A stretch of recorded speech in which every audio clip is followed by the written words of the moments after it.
اهلا وسهلا بكم في قناه صلح على عطل بنفسك. النهارده معانا عطل جديد عن مضخه التكييف الصحراوي. طبعا مضخه التكييف الصحراوي بتختلف من جهاز لاخر في الشكل، انما نفس الغرض ونفس الوظيفه ونفس الامكانيات الداخليه.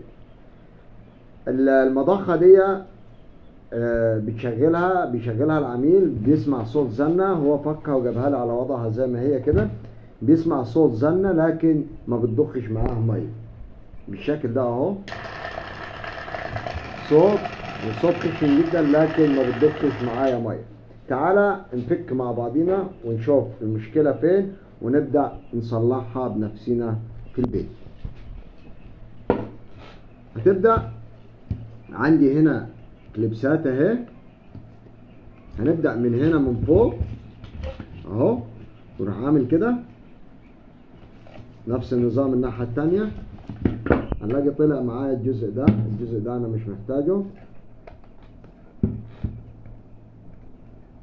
في برضو معايا الكفر ده فوق، هنبدأ نسحب دي ونبدأ نشغل ونشوف المشكلة فين مع بعضين. طبعا المفروض ان دي المروحة اللي بتضخ معايا التبريد للمية.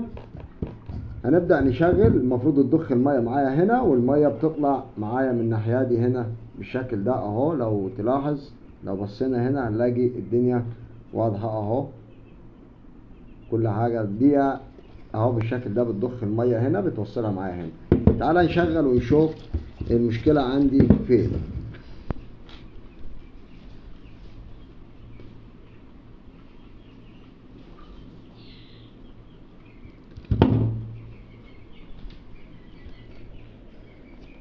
هنبدأ مع بعضينا نسمي كده بسم الله ونشغل.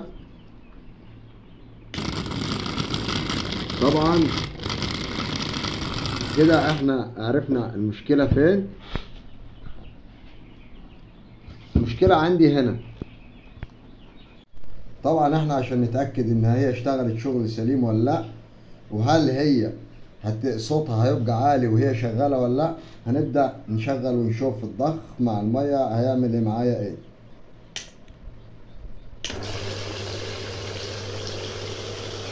طبعا ضخ المية زي ما انت شايف، بس هي للأسف شديدة جدا. أنا لو رفعت أكتر من كده هتغرق الدنيا معايا. وكده أنا نبقى استفدت أهو. الوش ده مكسور، أنا المفروض الوش ده هو يبقى ثابت معايا، نفس نظام الوش ده بيبقى ثابت في المبينة ما بيطلعش معايا. تعال نشوف هنحل الكلام ده إزاي.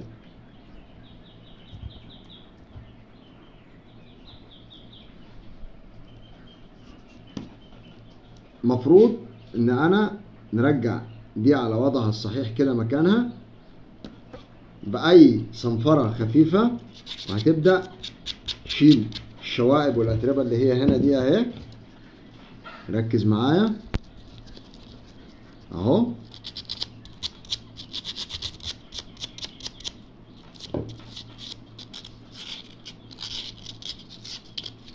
نفس النظام اللي هنا اهو.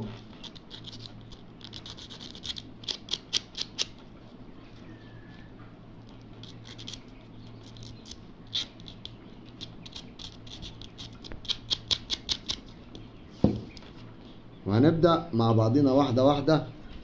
هندي دي الحام، بس لازم اللحام اللي عندي يكون لحام قوي بحيث انه هو ما يفكش معايا تاني. نبدأ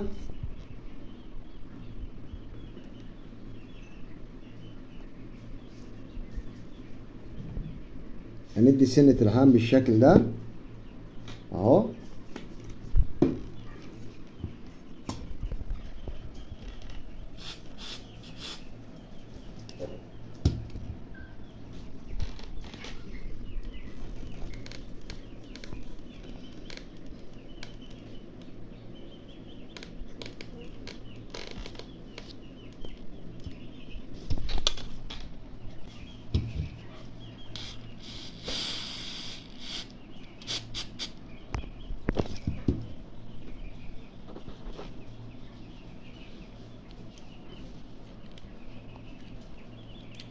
طبعا بعد ما لحمنا وخلصنا هتجرب كده هتلاقي الدنيا ماشية معاك سلسة.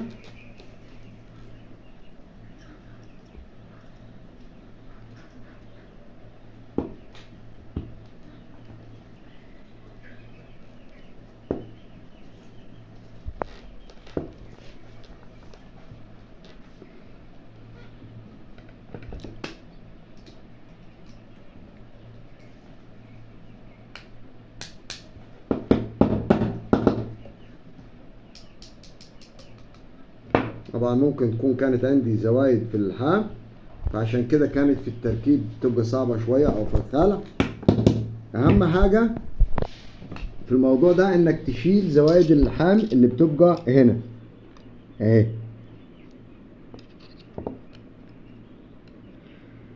زوايد اللحام دي انا المفروض اشيلها عشان ما تعملش اعاقة معايا في الحركة.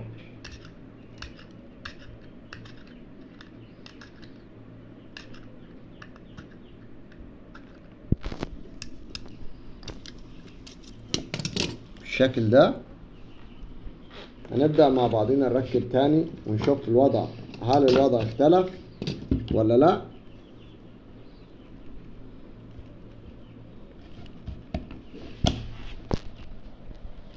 طبعا التركيب زي ما انت شفت بالطريقة دي. هنبدأ مع بعضنا واحدة واحدة نركب الوش ده ونشغل ونشوف هل الوضع هيختلف معايا ولا لا.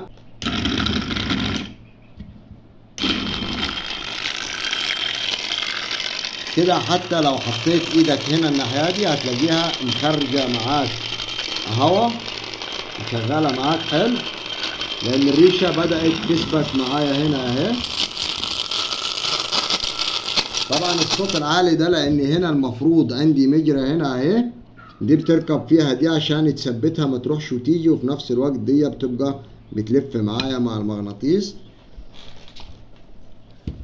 اهو بالشكل ده. دي اللي كانت بتبقى رايحة جاية كده مفيش اي حركة، دلوقتي بقت ليها تعشيقة اهو لان اللحام مسك معايا.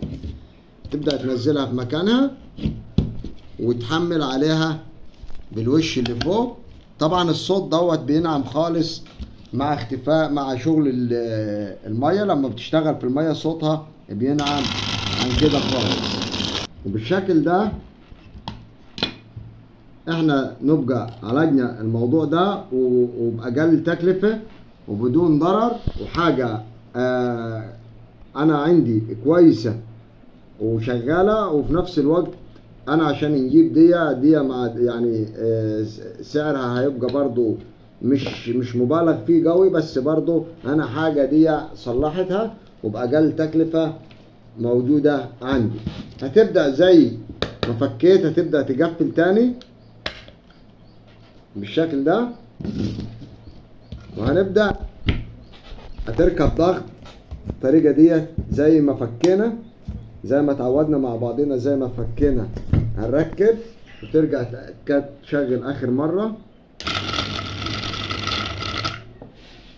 طبعا كده اشتغلت معايا وامورها بقت تمام. واحنا عاملين الفيديو ده معلش انا مش غرض بس ان انا نوفر عليك انك انت تدفع 100 200 300، مش بس غرض الفلوس. القصة في ان انا نبقى عارف حتى الجهاز بتاعي شغال ازاي، فيه ايه وازاي بتتضخ المية دي وايه اللي يوقف الحركة معايا.